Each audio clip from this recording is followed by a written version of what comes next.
Hello everyone, I'm filming my first tutorial and I actually already filmed the entire thing when I realized that my mic wasn't plugged in, so you couldn't hear anything. So let's do V2 and hope that I ramble a little less this time. So what we're going to do is we're going to film or record how to make, sorry, I'm going to zoom in a bit, how to make a animated little avatar. Just as this one, but instead of doing it in GIMP or GIMP, I'm not sure what to call it, we're going to use Photoshop. So, okay, let's get started. So open up Photoshop. I already have mine open and loaded, and make a new document, Control N, 50 by 50. I'm going to make the background transparent. Just a preference, doesn't really matter. So there we have it. And just click on that and just drag it out a bit so we have our own resizable screen. So I'll resize that and click on magnifying glass to zoom in. You can also just use Z and then just scroll your mouse left or right. Not scroll, but move. Okay, so we have it set, and I'm gonna color it. I could make like the exact same thing here with the falling flowers. I'm gonna make something a little different. We're gonna have animated little snowflakes instead, which I actually found out after the fact that was a little harder to make, but it's okay. We'll get through it together. So I colored in my first layer blue, and then I'm gonna make a new layer, and this is gonna be our snowflake layer. But this is when I ran into some trouble. What I realized is with the flowers, because Stitch made them all on different layers, they were whole images, so they weren't like cut off. For example, if I put this pixelated snowflake but I put it on the edge like that, sorry, let me just color it white. If I put it on the edge like that and then I move that layer around, I'm not going to have the rest of that snowflake. It's going to be deleted because it doesn't paste or rather brush past the edges of the screen. So what I'm going to do to fix that is I'm going to make a new file and make that width just a little bit larger. I would say 75 by 75 or 100 by 100 should be enough, just to give you a little more room to work with. So we're going to do the same thing. We're going to make our snowflakes. So we're going to use the pencil tool here.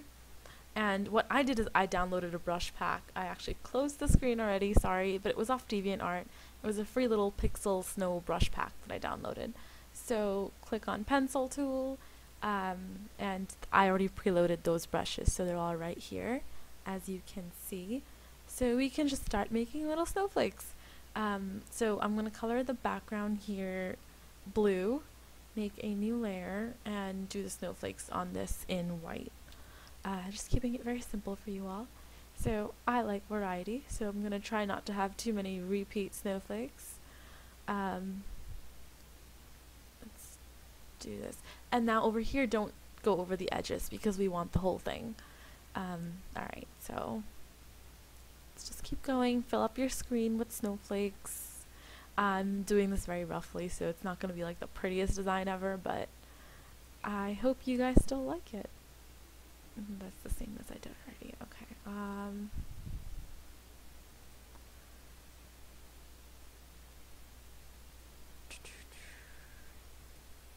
That one's really pretty. I like it. Actually, I don't like that placement there. It's a little too big. Yeah, I think this one will look a little better. Ooh, this snowflake is pretty. It has to be used somehow. These are going to be such giant snowflakes. I'm sorry, you guys. They're really pretty, but they're all really big too. Okay. Okay, so there we have our little snowflake layer. I didn't fill up the whole thing because we're not going to use this anyway. So we have our little snowflake file, and what I'm going to do is drag this layer out like this, and then take that layer that we just made and drag it into the other file that we have open that we're actually going to use. So let me just close this one now. This is the one that we made that was 75 by 75. I'm going to close that, and I'm going to go back to my original 50 by 50 layer. Let me just delete that one sample snowflake I made. Oops. And now we have our layer here. We're going to move it around until you like the placement of it. Well, you know what I'm gonna do? I don't like some of these extra snowflakes, so I'm just gonna get rid of those first. Sorry. You out of the way. You out of the way. And so I have like a smaller array, I guess, that I can play with. I don't want those edge ones either. I mean, too many snowflakes just fill up the screen anyway, and my phone is ringing. I will be right. Sorry, I'm still trying to. Sorry about that phone call. But anyway, let's go back to this. Okay, so I will position this the way I want it. I guess here is fine. My poor snowflake won't see the. Okay, there we go, like this. So this is what I've decided it's going to be my position. So what we're going to do is, this part's very similar to what Stitch did. So we're going to make a duplicate of this layer by pressing Control J when that layer is clicked, or you can just right click it and press duplicate. Anyway, so we have our duplicate layer and we have our original layer. I'm going to zoom out just to show you guys what I'm doing better. Make sure you have, okay, so we have our first layer, second layer. Make sure you have show transform controls checked off so you can see the box of each one.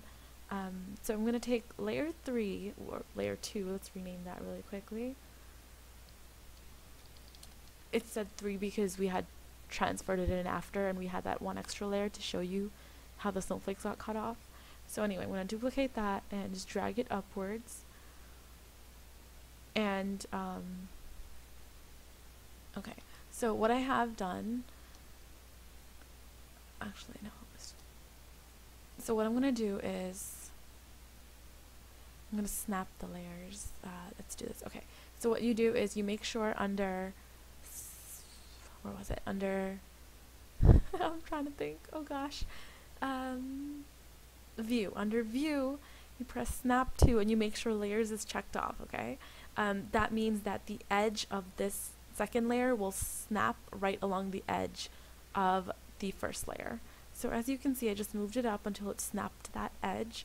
And to make it seamless, I'm just going to flatten them. So we're going to click on layer 2 and press Control E. And what that did is it merged it all into one layer. What you can also do is, instead of pressing Control E, you can right click that layer and press merge down, and it does the same thing. Okay, so we have our layers. Now it's time to animate. And I personally think this part is a lot easier in Photoshop, but I'm not used to using GIMP or GIMP. And if you look, like, Stitch is pretty freaking awesome at that. So, not gonna lie, I'm sure it can be done there. And once you're used to it, that's your preferred method, whatever. But I think this is really easy too. So we're gonna click on Window and make sure Timeline is checked off. I already had mine open from the beginning from the last failed tutorial filming. So we have it there. We're gonna press Create Frame Animation. So you can pick between video and frame. Video would probably be even a little bit more simpler, but for the sake of following what Stitch did, we're gonna do frame animation. So create that. So we have our timeline view here now. Let me just move that down a bit. And let me zoom in again because I can. So, okay. Now, what do we do first? We have our snowflakes. So we're going to press here where it says duplicate selected frame, and we're going to duplicate it, and we're going to click on the layer and make sure we move it down 5 pixels by pressing the down button 1, 2, 3, 4, 5. So very similar to what Stitch did now, but instead of having to export it each time like he was doing, you don't have to do that here. So if you look, this is our first layer, this is our second layer. So just continue doing that. You'll need 14 layers total. So new layer, click on it, 1, 2, 3, 4, 5, new layer. So it's a little quicker, I think. And you know how these like frames are popping up? They used to not do that. I don't know what I did. I must have pressed something. They don't seem to do anything. Hold on, I lost track of how much I went down. Let's do that without talking. 1, 2, okay, so 1, 2, 3, 4, 5. Yeah, so I'm not sure what I did, but those frames, if I delete them from there, nothing happens. I don't know what I did. 1, 2, 3, 4, 5. I'm just gonna keep on animating away, and then I'll show you I think it's quicker, actually. Let's see. I can't do this. I can't talk and count to 5. That's so sad. Okay. 1, 2, 3, 4, 5. You would think, like, I could count to 5, but I always feel like I only did 4, so I have to restart. Okay.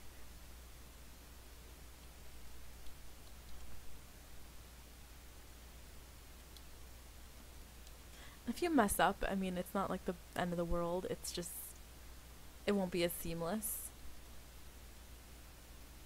And then you have to like go dig through all your layers to find out where you made the mistake, which is annoying. And then our 14th one. 1, 2, 3, 4, 5. Okay. So, I mean, like pretty much at this point it is animated. It was that simple. So what you can do is I'm going to make the delay, instead of 0 seconds, I'm going to change that to like 0.1 or 0.2. I think he did like 200 something milliseconds in his, but I don't know. We'll go with 0.2. That might be 200 milliseconds. I don't even know. Okay, so let's do this. Hopefully it is seamless and I didn't fail. Is it seamless? Is it seamless? Okay, it is, but I forgot to loop it. Okay, so here, where it says once, we're gonna loop it forever, and I'm gonna uncheck the show transform controls. It just makes it like you don't see the thingy. I mean, it won't matter when it renders, but just for viewing pleasure, there we go. It is done, and it is, and wait, it's not endlessly falling. I think I made a mistake somewhere. Oh no! Hold on. No, is it? No, I think it's fine. Okay. Sometimes it helps me if I just cover that and just look at the animation, and it's seamless. Okay. So it's seamless, it's done, and then we're gonna do file, save for web, and we're gonna save it to our desktop as falling snow. Okay, so saved. And actually let me just show that to you again so you can see what it looks like when it's done. When you press save for web, you can preview and make sure everything's doing what it should. So here we go. And there we go, you have falling snow, which actually looks like it's a little slow now that I look at it. So I'm gonna animate this a little quicker. I'm gonna do 0.15 and see. Yeah, that's a little bit nicer, it's a little snappier. So file, save for web. I'm just gonna overwrite our old one because who needs slow falling snow anyway. And then I will upload it to image injure, I don't know what people call it. I never really have to say it out loud. Falling snow. Start the upload. And we have our little falling snow avatar right there. It's really tiny on my screen because I have a really big screen though. So it's cute. It's pixel snow and it's falling endlessly. All the snow. I don't know how Stitch said it. It was really funny. But anyway, you just have snow forever and ever. Thank you for watching. It is not as cute as little falling flowers, but it gets the point across, and it's done in Photoshop, and it's very simple. I'm gonna stop talking because I don't know, God knows how long this video is so far. Thanks for watching. Bye!